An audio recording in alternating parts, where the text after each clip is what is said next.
Is there anything new on the Russia development? Because I understand probably by the minute there are things happening.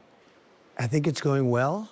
I think it's a tough situation that we're in. You know, I inherited a mess from him in so many ways, whether it's the wall or the economy or anything you want to talk about.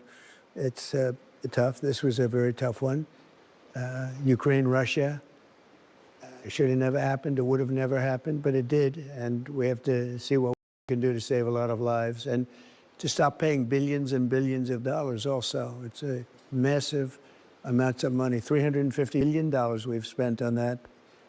And we're going to try and do something about that. But more importantly, right now, you have a lot of people dying. You're losing probably 2,000 people a week in shooting soldiers, Russian and Ukrainian. And whatever we can do to stop it, we're trying to do that.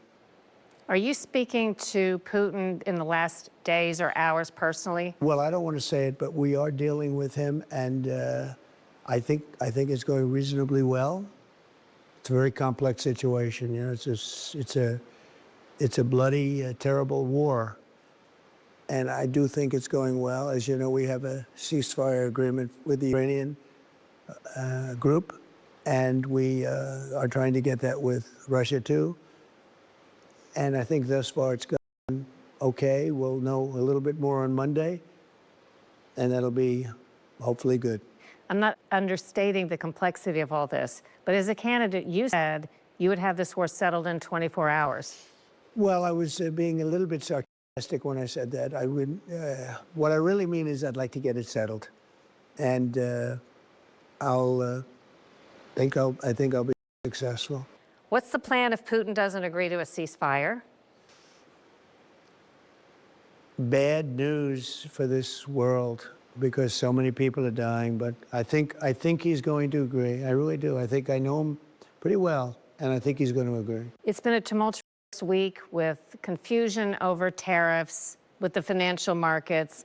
A lot of regular people don't understand tariffs and how they work. Well, they're a beautiful thing. Can you explain, for people who aren't really plugged into this, maybe with a specific product example, how we are supposedly getting ripped off by tariffs and how it could be fixed and when we would see the benefits of it? Well, we as a country have been ripped off for years and years, decades and decades, and you've covered it on your show. I've seen it. Canada's a disaster for us. We lose close to $200 billion with Canada. Nobody did anything. Nobody says that with Canada that they charge our farmers. Think of this. They have for dairy products, some dairy products, 270% tariff. Nobody knows that. Nobody. Okay, break that down to like common terms. So our farmers may have a product such as what, and we sell it to Canada. So we want to sell milk into Canada, and they throw a 270% price increase on the milk. Which means we don't have much of a market. Which means we don't sell milk in Canada. It's almost, it's called a monetary tariff. There's a lot of intrigue surrounding the release of the Epstein files, Martin Luther King files, John F. Kennedy files.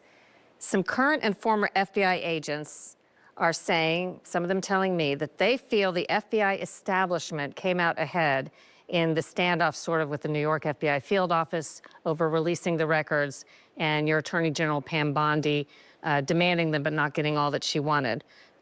Is that process on track? I think that's one of the most often questions I've been asked the last couple of days, to release these records on Epstein, MLK, and JFK. Well, Bondi's done a phenomenal job in every respect, and there could have been some holdback. I haven't heard too much about it, but they could. But the bottom line is the records are getting out. The Kennedy records are getting out. Those are the ones they really wanted to see the most, were the Kennedys. You can watch more of our exclusive interview with President Trump on the Full Measure YouTube channel.